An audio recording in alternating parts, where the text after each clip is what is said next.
mas assim o amor de Jesus. A vossa proteção recorremos, Santa Mãe de Deus. Em nossas necessidades, todos os perigos, ó Virgem gloriosa e bem, com o vosso Filho, ó Mãe Pia, podemos sentar.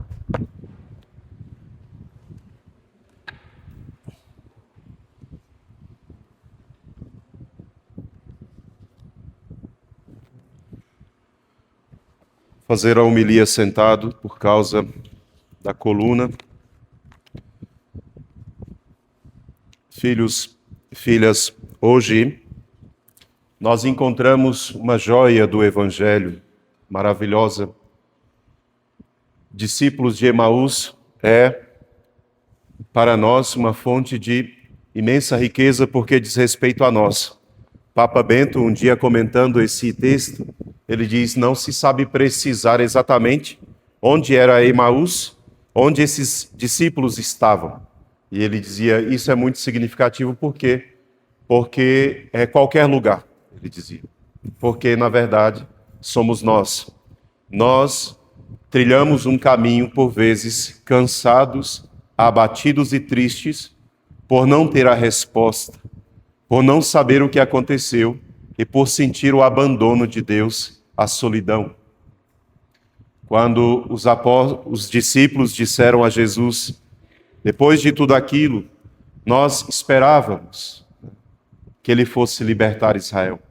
Papa Bento dizia, esse esperávamos, dito no passado, reúne tudo o que eles viveram e acreditaram. Nós caminhamos com ele, nós lutamos com ele, nós acreditamos nele, nós esperamos nele e tudo se acabou. Essa experiência, então, ele dizia, é nossa, a verdade, né?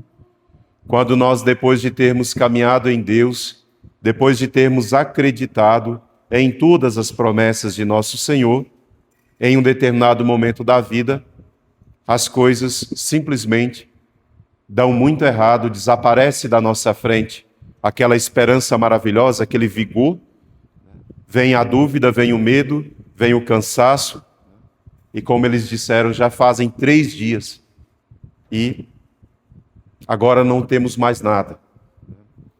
Essa experiência, ela é uma forma de crise na fé necessária para nós. Todos nós precisamos amadurecer, crescer em Deus. Então, essa experiência hoje é para nós. Os discípulos de Emaús estavam num caminho já no fim da tarde, cansados, entristecidos, e nosso Senhor pergunta para eles, o que foi que aconteceu? Eles olham com um olhar triste, diz a Escritura, para Nosso Senhor e diz, você é o único que não sabe? Na nossa vida é mais ou menos assim, parece que nós, cheios de fé, nós temos a certeza da presença de Deus e a certeza de que Ele sabe tudo o que está acontecendo e que nós não estamos sozinhos. A fé nos dá essa alegria, da certeza de que Deus vê tudo, está presente e não nos abandona. Uma viva esperança, uma alegria profunda. Jesus me conhece, Ele sabe das minhas condições, Ele sabe o quanto eu dou conta, Ele sabe o que eu não dou conta, eu espero só nele. Só que agora eles vivem a experiência de um profundo silêncio de Deus, já fazem 3 dias que isso aconteceu, ninguém nos explicou nada e por que temos que sofrer isso. Então eles olham para Jesus com um olhar triste e diz, só você que não sabe o que aconteceu? É muito difícil quando nós temos que passar por essa prova e dizer isso para Jesus, porque a gente diz isso para Ele. O Senhor não está vendo? O Senhor não está vendo o que está acontecendo? Será que o Senhor não está percebendo? Mas ontem mesmo nós dizíamos, Jesus está aqui, vivo, presente, está falando comigo. Mas quando nós entramos nesta prova, tudo some da nossa frente. E aquilo que era muito iluminado agora se torna turvo e a gente já não sabe mais. Com Deus nós sabemos tudo, mas sem Ele tudo é escuridão, tudo é trevas. E então, com olhar triste, eles dizem para nós, só você que não sabe o que aconteceu em Jerusalém nesses dias? Nosso Senhor insiste um pouquinho mais e diz o que foi. Veja, Nosso Senhor é pedagógico, não é? Nosso Senhor sabe de tudo o que está acontecendo. Ele é Deus. Eu expliquei na homilia de 2 dias atrás. Né? Ele tem presciência, então ele sabe de tudo, antes de tudo. Né? Mas Nosso Senhor quer saber da nossa boca. Isso é uma forma de cura, né? Alguém dizia, se Jesus já sabe de tudo, por que eu tenho que rezar? Por que eu tenho que falar e tenho que pedir? Porque é a forma que Nosso Senhor se utiliza para nos fazer humildes. Então, ele pergunta, o que foi? E então eles explicam qual é o motivo da dor. O motivo da dor é esse. É esse. Eles conheceram Jesus, um homem poderoso em obras e palavras, que fez promessas maravilhosas, mas ele foi assassinado. E toda a esperança morreu. Então Jesus escuta eles primeiro, para saber o nível da dor, o grau da dor, porque não há prova de fé, cada um a vive e todos viverão, terão que viver, em um determinado grau. E a dor do nosso coração, Nosso Senhor se ocupa dela totalmente, não importa. Às vezes nós sentimos que nós devemos ser fortes a qualquer custo, porque nós acreditamos. Não é verdade. Não é verdade. Isso é um pensamento mundano. Nós não temos que ser forte a qualquer custo. Nós temos é que saber para quem nós entregamos a nossa dor. É diferente. Nós podemos ser muito fortes na fé e sofrer e chorar profundamente os desalentos. Isso não diminui a nossa fé. Isso só mostra quem nós somos. Nós somos isso. Nosso Senhor quer saber exatamente qual é a nossa dor, qual é o tamanho dela, para que Ele dê o remédio. A dor desses homens era, primeiro, eles acreditaram. E segundo, eles conviveram com Nosso Senhor. 2 coisas Jesus tinha que curar: a fé e a presença. Eles não eram pessoas estranhas a Jesus. Não era alguém que escutou ele pregar uma vez e ficou maravilhado. Eles conviviam com Jesus. Eles estavam em luto profundo por um amigo que eles amaram, e um deles, me parece, era tio e discípulo. Era alguém da minha vida. Não era uma pessoa estranha, um frei que passou aqui pregando, achei bonito e foi embora, não sei quem ele era. Era lindo, mas não sei, não convivi com ele. Outra coisa é, eles viveram com Jesus, eles comeram do mesmo pão, passaram pelas mesmas provas, eles eram íntimos. E os outros não sofriam do jeito que eles sofriam. Outros ficaram, que pena, morreu aquele profeta, vai vir outro. Esses não. Esses eram da vida de Jesus, eram discípulos dele, próximos dele, amigos dele. Então eles estavam sofrendo mais. Sofriam porque estavam em crise na fé, não sabiam mais em quem esperar. E sofriam porque aquela pessoa que eles amavam morreu, e agora já passaram 3 dias. E eles estão indo embora. Para onde eles não sabem, porque, como diz o Papa Bento, né? O lugar de Emaús ninguém sabe onde é que era, porque pode ser qualquer lugar do mundo. Pode ser aqui e agora, né? Então eles não sabem para onde vai. Quem está em crise na fé não sabe o que fazer, não sabe para onde ir. Ontem sabia, mas hoje não sabe, porque apareceu uma prova muito dura. Perdeu alguém, está de luto, passou por uma doença, perdeu o equilíbrio, não pode ir mais à missa, não pode mais ir na igreja, não sabe mais como vai ser. Nosso Senhor pergunta, eles respondem. Nosso Senhor, tendo o diagnóstico, vai dar a cura, e a primeira cura é esta: como vocês são lentos para crer em tudo que a Escritura disse. E então, pacientemente, diz o Evangelho, ele vai nas Escrituras e vai explicando.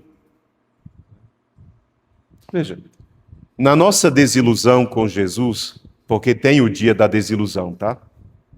Se não chegou ainda, vai chegar. Espera e se prepara. Sem isso, ninguém vai amadurecer na fé ou entrar no céu. Tem que chegar o dia em que você se decepciona com a imagem que você criou de Deus. E aquele dia você se liberta disso e passa a crer no Deus verdadeiro. Então ele diz, explicando tudo pacientemente, quem ele é. Ele não é aquele que os discípulos pensavam. Depois ele dá a segunda cura, que é Jesus finge que vai embora, mas eles já, de algum modo, sentiam naquele homem uma presença. E diz, fica conosco. Jesus entra e um detalhe deve guardar para nós, não é? Esta mensagem do Evangelho de hoje. Jesus, ele parte o pão e distribui o pão entre eles. E naquele momento eles reconhecem Jesus. Jesus então desaparece da presença deles. Nós esquecemos disso. Nós só lembramos que depois eles se levantam e voltam correndo para Jerusalém para avisar. Mas na verdade também o Papa Bento dizia, o pão ficou lá.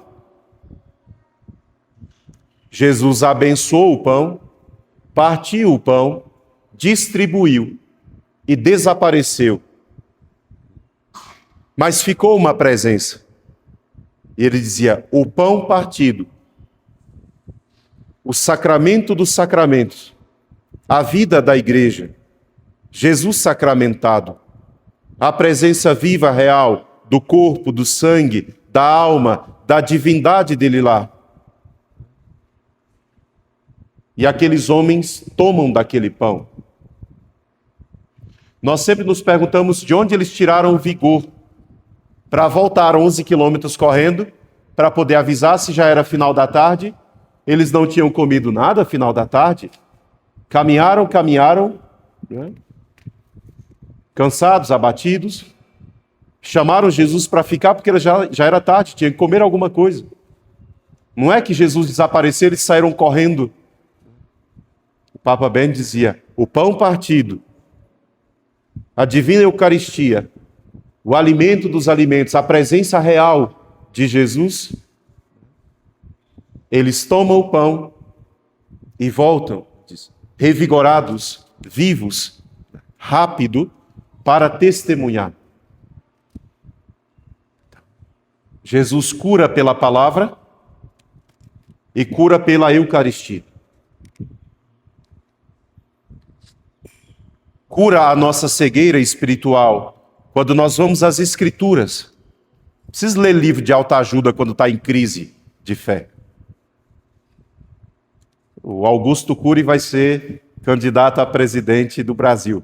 Então, vendedor de 50 milhões de livros, maior psiquiatra, professor da USP, doutor, pós-doutor, né?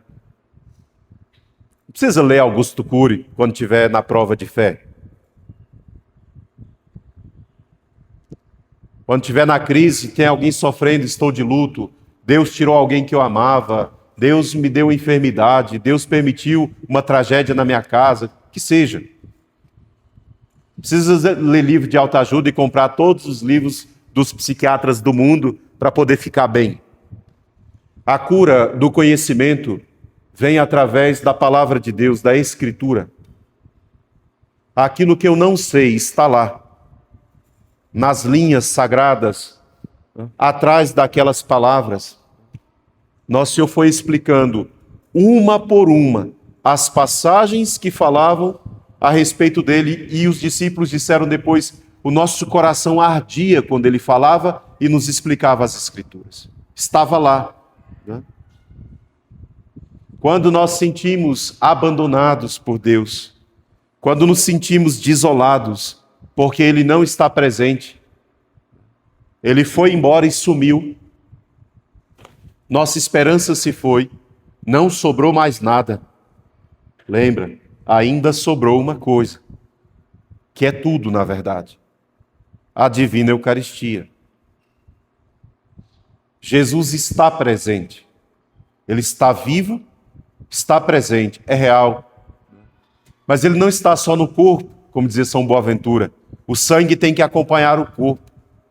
Mas o corpo e o sangue sem alma não é vida, então a alma tem que acompanhar o corpo e o sangue. Mas a alma, se é só humana, não funciona, precisa ser divina. Então a divindade dele acompanha também o corpo, o sangue e a alma. Então no Santíssimo Sacramento, Jesus está todo presente, vivo, real, pronto a me entender. Se Ele é uma pessoa, Ele não é uma coisa. Então eu posso falar para Ele.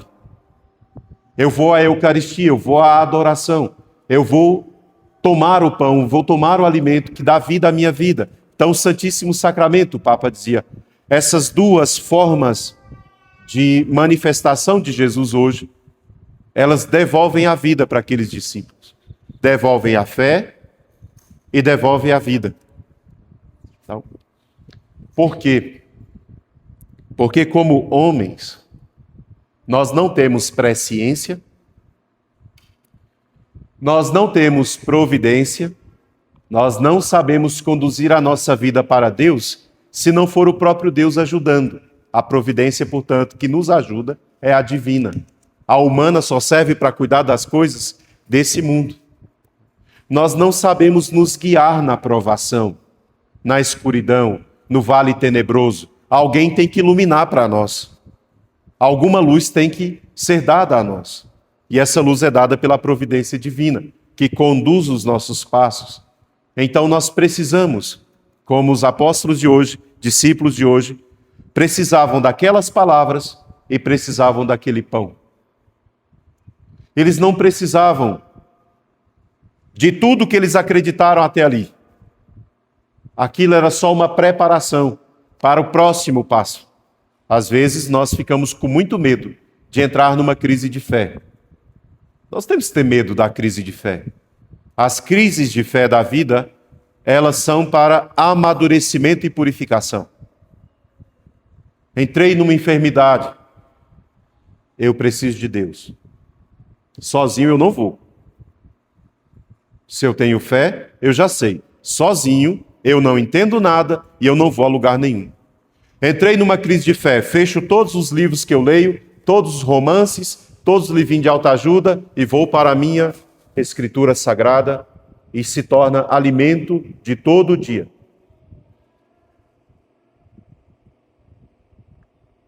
Eu estou numa crise de fé que está roubando a minha vida, está me matando, está me consumindo as forças, roubando esperança, roubando alegria, roubando tudo que eu tenho de mais sagrado, minha vida em Deus, está tirando de mim até o desejo de ir à missa. Por quê? Porque tudo é escuro, Jesus está longe, eu vou rezar, não sinto, eu vou comungar, não sinto nada. Lembra, faz memória. Você precisa do pão. Você precisa da presença real dele. Você não tem outro lugar para ir. É preciso voltar à missa. Quando alguém está sofrendo, uma das primeiras coisas que o inimigo tenta roubar do coração dela é o desejo de comungar Jesus. Porque parece que não vale mais a pena. A fidelidade da missa, quando você está em grande provação, tristeza, abatimento, é a primeira coisa que vem tentada pelo demônio. Alguém te chama, vamos para a missa. Você diz, estou tão cansado, foi tão difícil essa semana. Eu acho que hoje eu não vou não. Percebam que isso é verdade. Quando nós entramos numa crise de fé, tudo fica escuro e aparece um monte de gente querendo dar resposta. Ninguém tem. Lembram dos amigos de Jó. Quando ele entrou na provação, apareceram 3 amigos, todo mundo querendo dar resposta. Tem quem vem dar lição de moral, tem quem vem defender Deus. Deus não precisa de defensores. Tem quem vem te acusar dos seus erros para ver se encontra a resposta dos seus erros. Esquece. Ninguém pode dar a resposta. É uma crise de fé, só Deus pode. E a palavra de Deus está escrita na Bíblia. Então faça silêncio, se recolha, vá para a Escritura. Ela ilumina, ela dá resposta. Quando nós entramos na crise da fé, tudo se torna motivo para os outros tentarem nos animar. Ah, vamos sair, vamos passear, vamos viajar, vamos não sei o quê, vamos comprar uma roupa. Comprar roupa? Ah, vai no salão de beleza, você dá uma retocada, você vai ficar melhor, você vai se sentir melhor. Você não vai se sentir melhor. A vida que está sendo roubada não é a de fora, é a de dentro. É na sua alma que você sente a dor, que ninguém pode tirar. Não é um remédio a mais, não é tomar antidepressivo. Não é isso que você precisa. A vida que está sendo roubada é fruto de uma crise de fé. Sua esperança está sendo tomada de você. Então vá para a missa. Frei, mas eu não senti nada. Não tem problema, você está na crise da fé.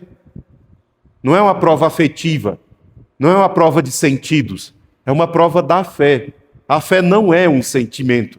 Você precisa estar lá, na presença dele. E só estando na presença já será suficiente. Bastou que Nosso Senhor partisse o pão e entregasse. E ele desaparece, os sentidos dos apóstolos. Nosso Senhor se retira dos afetos deles e permanece lá vivo no pão. Eles olham para o pão, lembram de tudo que Jesus falou, comem o pão e voltam para testemunhar. Não testemunhar que eles abraçaram, que eles ficaram conversando 1000 horas com Jesus. Não, para testemunhar, ele estava vivo.